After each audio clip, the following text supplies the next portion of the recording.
Olá a todos que estiverem assistindo, meu nome é Lucas de Pádua. Eu gravo esse vídeo para vocês como uma das atividades realizadas para a disciplina de Geologia do Brasil do Instituto de Geociências da Universidade Federal de Minas Gerais. E eu tenho a pretensão de falar para vocês um pouco sobre as grandes estruturas do território brasileiro, como seria dividido aí as principais divisões que o nosso território tem. Aí seriam, no caso, quais as principais províncias estruturais que existem, que seriam as maiores divisões que nós podemos fazer dentro do território. Além disso, eu também vou falar sobre alguns detalhes a mais para contextualizar melhor aí as questões que nós veremos a seguir. Então, primeiramente, eu gostaria de falar sobre a plataforma sul-americana. Essa imagem aqui retirada da CPRM, ela representa a origem da plataforma, né? Então, tipo assim, seria antes de tudo se tornar a plataforma sul-americana. E ela ocorreu mais ou menos 610 milhões de anos, que foi a divisão depois que a Índia agregou-se na posição oriental do Gondwana e o Oceano Brasílides fechou, né? Fundindo o Congo com o São Francisco, o Cráton do Congo e o Cráton do São Francisco, e possivelmente com Kalahari também, com os crátons da Amazônia e Rio de la Plata. Isso, a união desses crátons foi o que formou a plataforma sul-americana. Entre eles também temos alguns orógenos que são bastante importantes aí no contexto regional do Brasil. Pode-se ver aqui também que o C é o Congo, o K é o Kalahari, o A é o Amazônico, então eles se uniram aqui nessa região. O Amazônico ele foi um pouco mais para norte, né? Deu uma inversão aqui do que a gente está vendo, mas o Rio de la Plata ele não está especificado aqui na figura. Então, né, os tempos atuais a gente divide o globo no total como a partir das suas placas tectônicas. A gente está vendo aqui a placa sul-americana, que é a parte que está laranja. A parte mais laranja é a oceânica, e a parte rosa é a parte continental, aqui, que vai até os Andes. Ela foi originária de processos do rifteamento do Gondwana, né, como eu tinha dito anteriormente, coalescendo diacronicamente os oceanos enquanto formavam-se as bacias de margem passiva, que são a parte mais laranja aqui. A margem ativa, que é o rosa, foi formada por acreção de orogenias paleozoicas e mesocenozoicas e eventos microcolisionais e transformantes, que foram originários aí de várias estruturas dentro da plataforma, especialmente os Andes. Bem, então vamos focar mais no Brasil agora e vejamos as macroestruturas dentro do território brasileiro. Aqui a figura ainda fala sobre toda a América do Sul, mas isso é importante para nós vermos aqui que existem dois tipos de rochas diferentes que podemos encontrar no Brasil, assim, no contexto macro. As coberturas fanerozoicas, que é o que está mais amarelado, elas recobrem o embasamento pré-cambriano, que pode ser visto aqui nessas faixas em rosa. Com isso, então, nós podemos começar a fazer uma divisão mais localizada dentro do próprio território, que seriam as províncias estruturais. Esse conceito é um conceito útil para o território brasileiro, principalmente porque, como ele é um território de tamanho quase continental, muitas das vezes o país ele precisa ser dividido em um contexto mais regional. Justamente porque, por exemplo, vários estados do Brasil são maiores do que muitos países de todo o planeta. Então, devido a esse tamanho, as coisas elas não são tão localizadas assim, justamente porque você tem que pegar uma área muito grande e, consequentemente, vai ter geologias muito diferentes nesse contexto. Dessa forma, então, as províncias estruturais brasileiras elas podem ser divididas em 15 diferentes, que podem ser vistas aí na legenda. A província Transamazonas, a Carajás, Amazonas Central, Tapajós, Parima, Rondônia e Juruema, Rio Negro e Sonsás, mais aqui na região norte. A província Amazonas, Panaíba, Parecis e Paraná, elas já são bacias sedimentares, né? Estão no contexto sedimentar. Então dá para ver aqui que, por exemplo, na Amazonas, que é a 12, amarelo claro, ela sai ela corta, né, várias outras províncias que estão abaixo, que seriam um embasamento dessa bacia. Então, vamos detalhar um pouco mais cada uma dessas províncias. Além disso, para descrever as províncias como um todo, né, elas podem ser definidas como largas regiões geológicas naturais que mostram ou apresentam feições estratigráficas, tectônicas, magmáticas e metamórficas próprias. Elas podem ser, né, limitadas por falhas e zonas de falhas, fronteiras metamórficas, zonas de antepaís, limites erosionais de áreas sedimentares e limites arbitrários convencionais.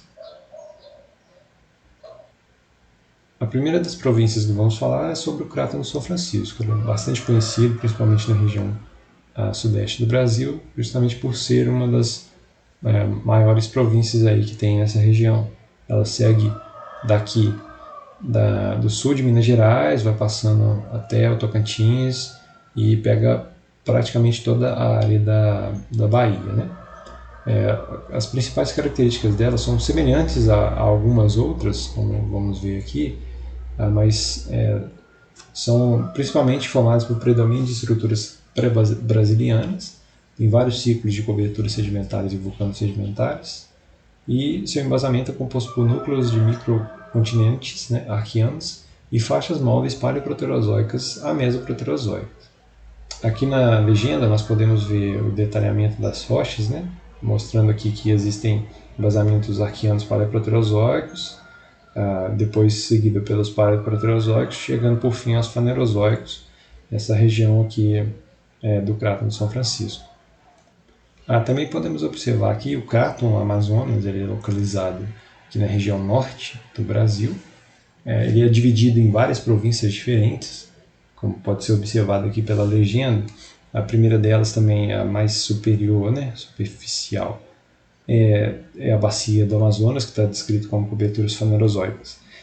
A província da bacia do Amazonas, que é essa, ela também pode ser dividida entre outras divisões, né, no caso aqui está meio cortado, mas é a província do Acre, a bacia do Acre, a bacia dos Solimões, a bacia do Amazonas e a do Alto Tapajós aqui no cantinho. Por baixo dela, né, também existem outras províncias que podem ser vistas aqui na legenda. Então, seguindo aqui a de Sunsás, a província de Sunsás, que é esse azul claro. Temos a Rio Negro, Rondônia e Juruena, tá aqui em laranja. Tapajós, Parima, além das províncias paleoproterozoicas, né, que também é a Transamazonas, em verde claro aqui. Amazônia Central, que é essa faixa roxa. E do Neo-Arqueano ao Meso-Arqueano, né, nós temos aqui a província Carajás. Não vou entrar muito, mas ela também é dividida em domínio Carajás e domínio Rio Maria, que pode ser visto aqui na legenda por essa cor aqui, a rosa. Como pode se ver, as características do Craton Amazonas, ela também é bastante semelhante à do Craton do São Francisco. Cabe ressaltar também que muitas das características das províncias dos Cratons foram omitidas aqui no trabalho, justamente por questão de tempo, né? Para não ficar muito delongado, mas que é muito importante, caso tenha interesse, procurar o livro da CFRM, que é o Geologia Tectônica e Recursos Minerais do Brasil, para saber mais e detalhar cada uma dessas províncias aqui. Mas seguindo aí, vamos falar da Bacia do Amazonas especificamente, né? Que ela é uma das províncias, ela também é uma das mais importantes, justamente porque é onde corre o rio Amazonas, que é o maior rio do mundo, né? E ele se concentra totalmente dentro do território brasileiro. Como principais características, ele apresenta subdivisões internas primárias, que são as antéclises, que são a do Acre, Solimões, Amazonas e Rio Tapajós, como comentário, que foram criados, e secundários, né, os arcos e domos, e foram criados aí nos processos tectônicos pós-carboníferos. A história sedimentar ocorreu em mais ou menos 6 estágios aí que remontam do Proterozoico até o Brasiliano. Então aqui é a bacia do Amazonas. A bacia do Parecis também é outra sedimentar. Ela tem características semelhantes e fica nessa região aqui. Tanto é que ela está detalhada como a mesma legenda, porque ela foi criada da mesma forma, mas eles não têm um contato entre si, então foram divididos em 2 províncias diferentes. A bacia do Parnaíba já fica mais a leste da bacia do Amazonas. As características também são bastante semelhantes no contexto geral, novamente, e ela é localizada aqui mais ou menos onde fica o Ceará, e podemos ver aqui que ela é subdividida, né? A bacia do Parnaíba, logo acima tem a bacia do Grajaú e a bacia do Espigão Mestre, logo a sul. Entre eles tem a bacia dos Alpercatas também. A bacia do Paraná, ela já fica mais na região sul do Brasil, região ali, centro-oeste sul do Brasil. E a importância dessa bacia é justamente porque é onde se concentra o aquífero Guarani, né? Ele não fica só no Brasil, ele também desce para a Argentina, mas essa bacia é muito importante porque ele é a maior reserva de água do planeta. E as principais características dele também são semelhantes às bacias sedimentares citadas anteriormente. Agora falando um pouco sobre a província do Borborema, né, que é bastante diferente aí das anteriores. Ela foi formada por tectônica de escape, desenvolvida no ciclo global entre a fissão do Rodine e a fusão do Gondwana Ocidental. Ela tem uma continuidade na plataforma continental e no continente africano, que não está considerado aqui, mas ela tem uma parte já no continente africano cuja litologia é bastante semelhante aqui, né? E também tem conexões físicas nítidas entre o Borborema e o Tocantins, que fica mais aqui na região do Tocantins, e a Mantiqueira. Aqui a legenda, né, para saber quais são as principais rochas aí da província Borborema. Eu não vou detalhar tanto assim para não ficar muito delongado. Temos aí então a Tocantins, que também foi formada mais ou menos da mesma forma que a Borborema. A Mantiqueira, ela também tem características semelhantes a Borborema e Tocantins, porém ela fica numa posição diferente aqui do Brasil. Ela fica mais na região da costa sul e sudeste, né? E aqui a legenda que pode detalhar aí a litologia dela. Caso tenham interesse, vocês podem procurar aí no livro da CPRM, que fala de cada uma dessas litologias aqui com bem mais detalhes. Agora, só para finalizar, falando sobre as bacias de planície costeira e margem continental, que são aqui onde fica justamente a costa brasileira. As principais características dela é que elas foram formadas por tectônica formadora, cuja tectônica formadora é a do breakup do Pangeia, que foi o último grande continente aí que ocorreu antes da divisão da África com o Brasil, com o continente sul-americano, na verdade. Ela é a mais nova de todas as províncias brasileiras, justamente porque são coberturas aí mais recentes, e ela é subdividida em várias bacias e subbacias longitudinalmente. Não entrei em detalhes justamente porque para comentar mais sobre o contexto regional aí das bacias, né? Mas qualquer coisa podem pesquisar no livro, e que é bastante importante, inclusive. Eu acho que é uma das regiões mais importantes justamente por conta da questão petrolífera e costeira do Brasil, que é extremamente econômica, assim, foi onde surgiu o Brasil, inclusive. Existe uma concentração populacional e outras características aí que envolvem questões políticas socioambientais. Aqui estão minhas referências, só para finalizar. Eu utilizei o livro da CPRM e o trabalho da Enatiele Rosani, que foi publicado na Revista Brasileira de Geografia Física.